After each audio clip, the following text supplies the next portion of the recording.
بسم اللہ الرحمن الرحیم الحمد للہ وکفا وسلام علی عبادہ الذین اصطفیٰ اما بعد۔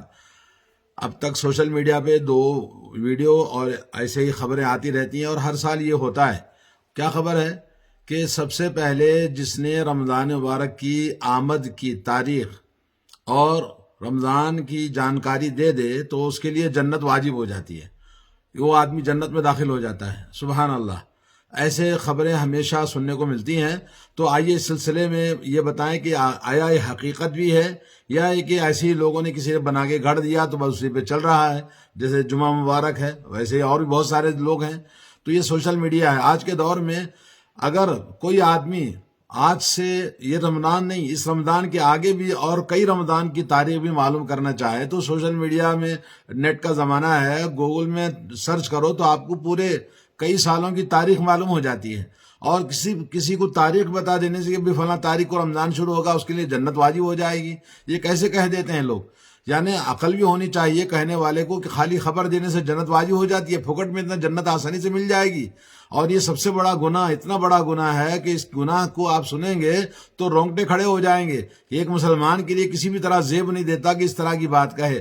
اللہ کے نبی صلی اللہ علیہ وسلم نے بڑی سخت وعید سنائی ہے کہ جو آدمی نبی علیہ الصلوۃ والسلام کے بارے پر، نبی علیہ الصلوۃ والسلام کے بارے میں یا آپ کی حدیث کے بارے میں کوئی بھی غلط بات کہہ دے گا تو اس کے لیے سب سے بڑی تہدید یعنی دھمکی ہے کہ وہ اپنا ٹھکانہ پکا جہنم میں جائے گا وہ۔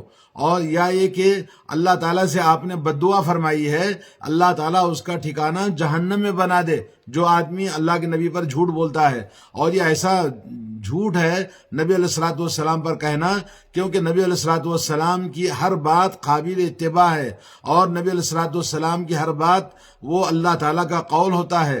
اللہ نے جو فرمایا ما ينطق عن الهوى، جو آپ کہتے ہیں اللہ تعالیٰ کا فرمان ہوتا ہے۔ اور دوسرا یہ کہ آپ کی بات، آپ خطا معصوم ہیں، آپ اللہ تعالیٰ نے آپ کو معصوم بنایا ہے آپ کے اقوال میں افعال میں۔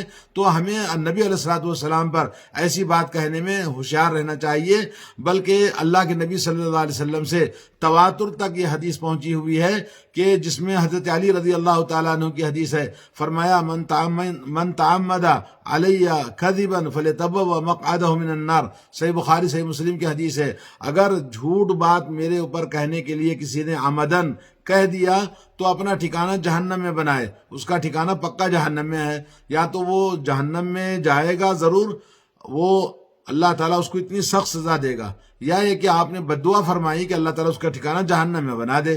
اور اسی طرح حضرت مغیرہ بن شعبہ رضی اللہ تعالیٰ عنہ فرماتے ہیں، سمعت رسول اللہ صلی اللہ علیہ وسلم یقول ان کذبا علی لیس ککذب علی غیری فمن کذب علی متعمدا فلیتبوأ مقعدہ من النار۔ صحیح بخاری صحیح مسلم کی حدیث ہے یہ بھی، کہ آپ نے فرمایا کہ میں نے فرماتے ہوئے سنا رسول اللہ صلی اللہ علیہ وسلم کو کہ جو آدمی میرے اوپر جھوٹ بات کہتا ہے تو وہ جھوٹ بات کسی اور عام انسانوں کے مقابلے میں مختلف ہوتی ہے، اور جو آدمی مجھ پر جھوٹ بات کہے گا تو اس کا ٹھکانہ جہنم میں ہے۔ تو یہ بھی حدیث بخاری کی مسلم کی ہے۔ اور اسی طرح حضرت ابو ہریرہ رضی اللہ تعالیٰ عنہ کی ایک اور حدیث ہے، من کذب علی متعمدا فلیتبوأ مقعدہ من النار۔ جو آدمی جھوٹ کہے گا تو وہ میرے بارے میں، میری حدیث کے بارے میں تو اپنا ٹھکانہ جہنم بنا لے۔ اسی طرح حضرت سلمہ بن اکوع رضی اللہ تعالیٰ عنہ فرماتے ہیں، سمعت رسول اللہ صلی اللہ علیہ وسلم، میں نے رسول اللہ صلی اللہ علیہ وسلم فرماتے ہوئے سنا، من یقل علی ما لم اقل فلیتبوأ مقعدہ من النار۔ کسی نے ایسی بات کہہ دی جو میں نے نہیں کہا، میں نے جو بات نہیں کہی اس نے کہہ دیا میرے بارے میں میرے نام سے، تو اپنا ٹھکانہ جہنم میں بنا لے۔ تو یہ حدیث بھی حضرت سلمہ بن اکوع کی آپ نے سن لیا۔ حضرت عمر بن عبداللہ اور بن زبیر اپنے باپ سے عبداللہ بن زبیر سے روایت کرتے ہیں، قلت للزبیر، میں نے زبیر سے کہا، ما يمنعك ان تحدث عن رسول اللہ صلی اللہ علیہ وسلم كما يحدث عنہ اصحابہ۔ کہا کہ بھائی آپ لوگوں کی طرح رسول اللہ صلی اللہ علیہ وسلم سے احادیث کو کیوں نہیں بیان کرتے جبکہ آپ کے صحابہ دوسرے ساتھی حدیثیں بیان کرتے ہیں؟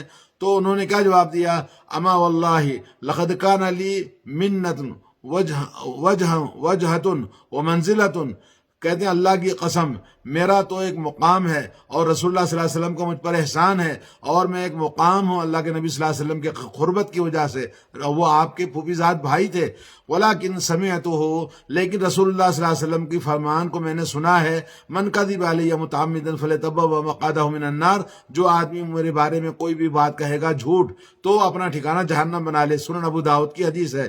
اسی طرح سے بہت سارے احادیث ہیں جس میں صحابہ کرام احادیث کو بیان کرنے میں بہت احتیاط کرتے تھے۔ احادیث کو نبی علیہ الصلوۃ والسلام کے بارے میں، نبی علیہ الصلوۃ والسلام کی احادیث کو جانتے ہوئے بھی وہ ڈرتے تھے کہ کہیں کوئی غلط بات نکل گئی زبان سے، لفظ بدل گیا تو معنی بدل جاتا ہے۔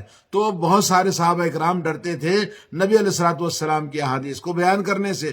تو لوگ جب صحابہ کرام اتنا احتیاط کرتے تھے نبی علیہ الصلوۃ والسلام کی احادیث کو جان بوجھ کر، آپ کی صحبت کے بعد بھی وہ ڈرتے تھے اس حدیث کے مطابق کہیں ہمیں اس میں ملوث نہ ہو جائیں اور ہمارا ٹھکانہ جہنم نہ ہو جائے، تو جان بوجھ کر بھی لوگ عمل نہیں کرتے تھے بیان کرنے میں۔ اور بہت سارے صحابہ، تابعین اور طب تابعین احادیث کو صفائی کرتے تھے، تحقیق کرتے تھے، اور دودھ کا دودھ پانی کا پانی کرتے تھے، تحقیق کرتے تھے، اور اس تحقیق کے لیے بہت لمبے لمبے انہوں نے سفر کیا ہے۔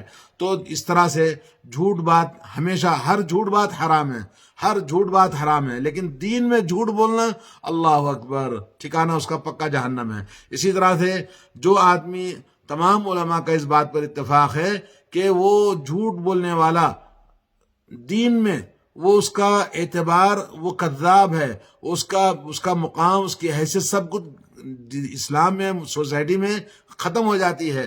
اور اسی طرح سے اسی لیے علماء کرام نے موضوع، من گھڑت اور جھوٹی احادیث کو جمع کیا ہے، ضعیف احادیث کو جمع کیا ہے جو لوگوں نے دین کے اندر گھڑ گھڑ کے ڈالا ہے۔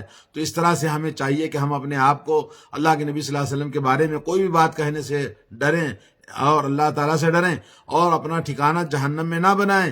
غلط سلط باتیں بول کر تحقیق کر لیں، اور علماء اہل حدیث موجود ہیں اور حدیث کا علم رکھنے والے علماء موجود ہیں، چاہے کوئی بھی مذہب کے ہو، فقہ کے ہو، تو آپ ان کو تحقیق کر لیں کہ آیا کس کتاب کے اندر ہے، صحیح حدیث ہے یا نہیں ہے، تو اس کے بعد آپ بولا کریں۔ اللہ تعالی ہم سب کو توفیق دے۔